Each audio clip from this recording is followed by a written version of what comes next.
जय श्री सद्गुरु देवाय नमः। जय श्री गणपति देवाय नमः। ओम नमो भगवते वासुदेवाय नमः। श्रीमद् भागवत महापुराण चतुर्थ स्कंद 14वां अध्याय। राजा वेन की कथा। श्री मैत्रेय जी कहते हैं, वीरवर विदुर जी, सभी लोगों की कुशल चाहने वाले भृगु आदि मुनियों ने देखा कि अंग के चले जाने से अब पृथ्वी की रक्षा करने वाला कोई नहीं रह गया है। सब लोग पशुओं के समान उच्छृंखल होते जा रहे हैं। तब उन्होंने माता सुनीता की सम्मति से मंत्रियों के सहमत न होने पर भी वेन को भूमंडल के राजपद पर अभिषिक्त कर दिया। वेन बड़ा कठोर शासक था। जब चोर डाकुओं ने सुना कि वही राज सिंहासन पर बैठा है तो सर्प से डरे हुए चूहों के समान ही वे सब तुरंत ही जहां तहां छिप गए। राजासन पाने पर वेन आठों लोकपालों की ऐश्वर्य कला के कारण उन्मत्त हो गया और अभिमानवश अपने को ही सबसे बड़ा मानकर महापुरुषों का अपमान करने लगा। वह ऐश्वर्य मद से अंधा हो रथ पर चढ़कर निर्कुंश गजराज के समान पृथ्वी और आकाश को कपाता हुआ सर्वत्र विचरने लगा। कोई भी द्विजाति वर्ण का पुरुष कभी किसी प्रकार का यज्ञ, दान और हवन ना करे।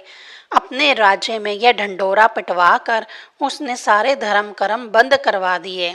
दुष्ट वेन का ऐसा अत्याचार देख सारे ऋषि मुनि एकत्रित हुए और संसार पर संकट आया समझकर करुणावश आपस में कहने लगे, अहो, जैसे दोनों और जलती हुई लकड़ी के बीच में रहने वाले चींटी आदि जीव महान संकट में पड़ जाते हैं, वैसे ही इस समय सारी प्रजा एक और राजा के और दूसरी ओर चोर डाकुओं के अत्याचार से महान संकट में पड़ रही है। हमने अराजकता के भय से ही अयोग्य होने पर भी वेन को राजा बनवाया था, किंतु अब उससे भी प्रजा को भय हो गया। ऐसी अवस्था में प्रजा को किस प्रकार सुख शांति मिल सकती है। सुनीता की कोख से उत्पन्न हुआ यह वेन स्वभाव से ही दुष्ट है, परंतु सांप को दूध पिलाने के समान इसको पालने वाले के लिए भी अनर्थ का कारण हो गया। हमने इसे प्रजा की रक्षा करने के लिए नियुक्त किया था, यह आज उसी को नष्ट करने पर तुला हुआ है।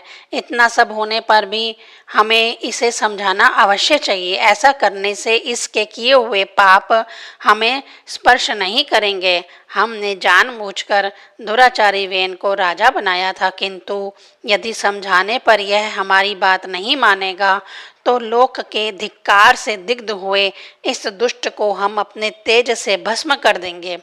ऐसा विचार करके मुनि लोग वेन के पास गए और अपने क्रोध को छिपाकर उसे प्रिय वचनों से समझाते हुए इस प्रकार कहने लगे। मुनियों ने कहा, राजन, हम आपसे जो बात कहते हैं उस पर ध्यान दीजिए। इससे आपकी आयु, श्री, बल और कीर्ति की वृद्धि होगी।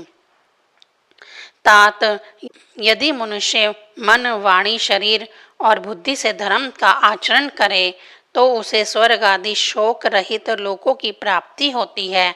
यदि उसका निष्काम भाव हो तब तो वही धर्म उसे अनंतः मोक्ष पद पर पहुंचा देता है। इसीलिए वीरवर, प्रजा का कल्याण रूप यह वह धर्म आपके कारण नष्ट नहीं होना चाहिए।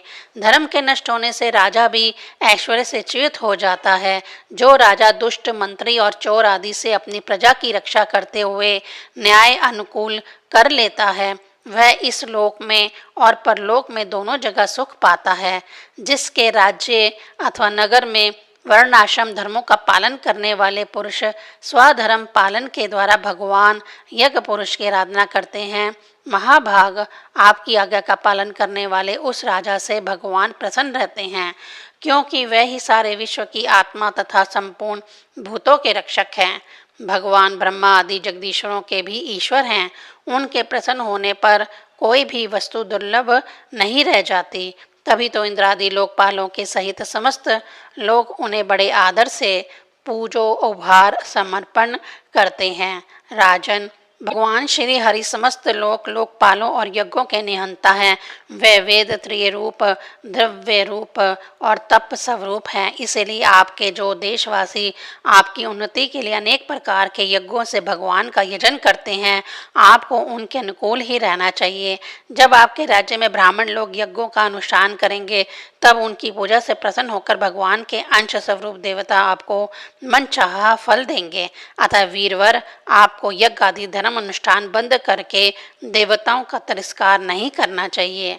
वेन ने कहा, तुम लोग बड़े मूर्ख हो, खेद है, तुमने अधर्म में ही धर्म बुद्धि कर रखी है। तभी तो तुम जीविका देने वाले मुझ साक्षात पति को छोड़कर किसी दूसरे जड़ पति की उपासना करते हो। जो लोग मूर्खतावश राजा रूप परमेश्वर का अनादर करते हैं, उन्हें ना तो इस लोक में सुख मिलता है और ना परलोक में ही। अरे, जिसमें तुम लोगों की इतनी भक्ति है, वह यज्ञ पुरुष है कौन? यह तो ऐसी ही बात हुई जैसे उल्टा स्त्रियां अपने विवाहित पति से प्रेम ना करके किसी पर पुरुष में आसक्त हो जाएं। विष्णु, ब्रह्मा, महादेव, इंद्र, वायु, यम, सूर्य, मेघ, कुबेर, चंद्रमा, पृथ्वी, अग्नि और वरुण तथा इनके अतिरिक्त जो दूसरे वर और शाप देने में समर्थ देवता हैं, वह सब के सब राजा के शरीर में रहते हैं। इसलिए राजा सर्वदेवमय है और देवता उनके अंश मात्र हैं।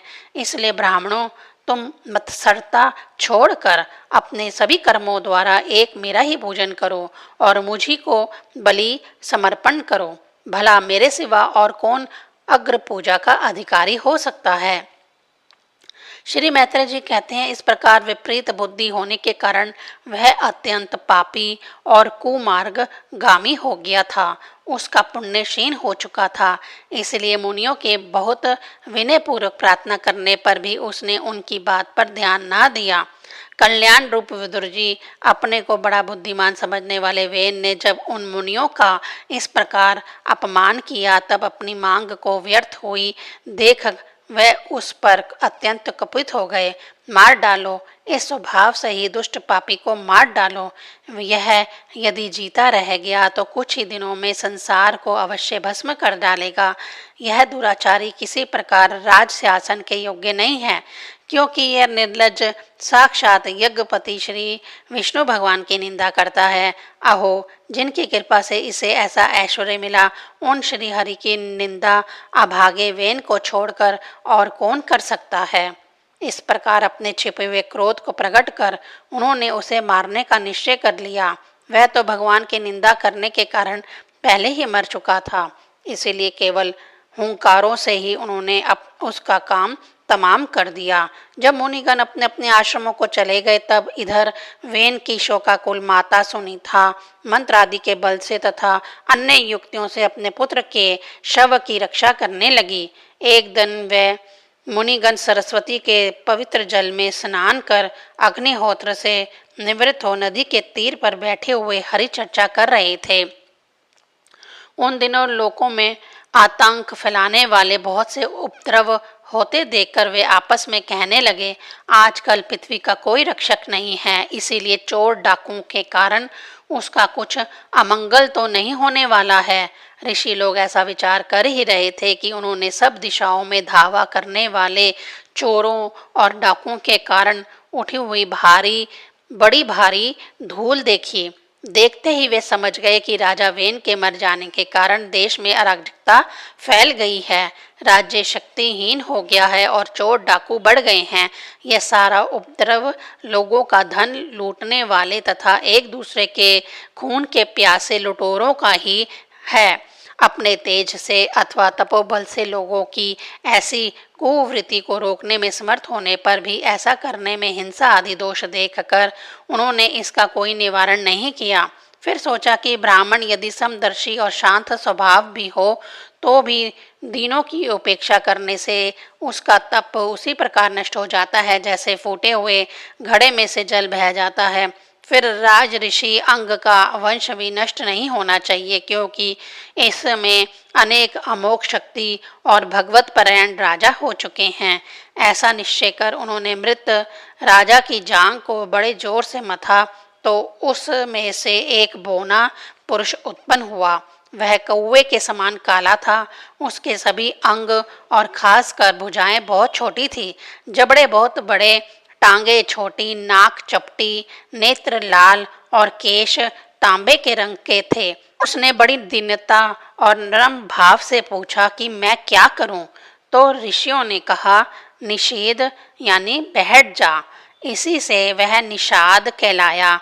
उसने जन्म लेते ही राजा वेन के भयंकर पापों को अपने ऊपर ले लिया, इसलिए उसके वंशधर नेषद भी हिंसा, लूटपाट और पाप कर्मों में रत रहते हैं। अतः वे गांव और नगर में न टिककर वन और पर्वतों में ही निवास करते हैं। 14वां अध्याय संपूर्ण। ओम नमो भगवते वासुदेवाय नमः।